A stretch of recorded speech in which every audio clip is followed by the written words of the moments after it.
Hi, Mr. Unkert here, and in this video we're going to look at the CSS positioning sum box absolute and what that does, okay? And I think for this point forward we should do our website like a text editor. I think it would be cool since the last one we covered the text editor color. So for the body, I'm going to go to background of this 212121, which was the background on material. Now, material is a theme, I believe, developed by Google. You shouldn't copy it exactly.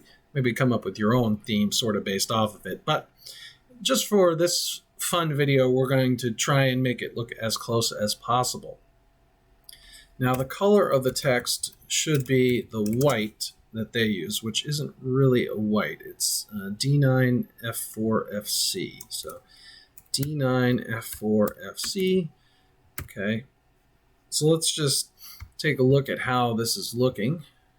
Okay, so it's already looking far cooler. Now let's give the paragraph a little bit spacing and increase the font size so it looks a little cooler before we get to this position absolute. So we're going to want the font size to be a little larger, 1.1, and let's do the line height a little bit to space it out of 1.6. Okay. All right. And so that looks a little bit better.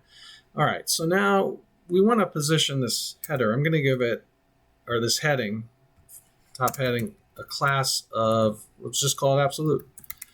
Okay, now you can call it whatever you want, but we're going to define it by saying position absolute. So the class absolute is going to have a position of absolute. So the other things on the page will act like it's not really there. And you see when we refresh, the other things on the page act like it's not really there, right? So they're not affected by it. Okay, we obviously don't want it in the paragraph. Maybe we want it somewhere else on the page. So from the left, let's move it 500 pixels and see what happens. And we haven't moved it that far at all. Let's do it 1500. No, that's too far. How about 800? Okay. Still not quite right. 1,000. Okay, so now we've moved it over here. And this stuff is ignoring it. This stuff is not moving based off of it, okay?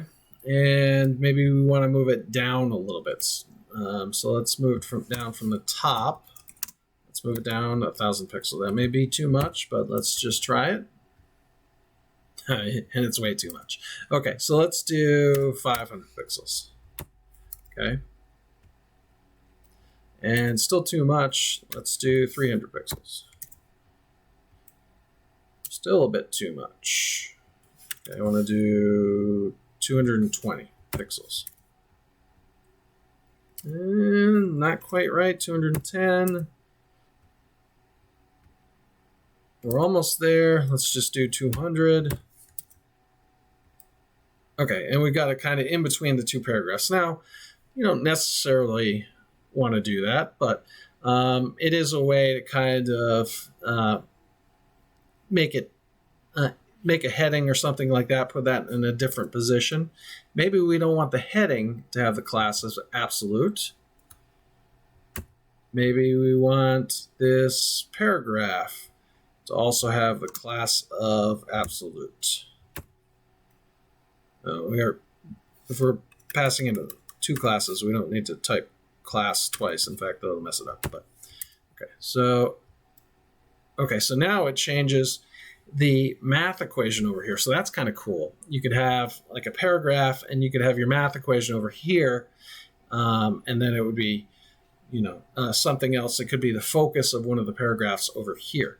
So play with this position absolute for your own website. And I think most importantly from this video, you want your website to look like a cool coding text editor, of course. But besides that, play with the position absolute, and you can do some cool things on your website. If you have questions, leave comments in the comments below. Otherwise, thank you for watching.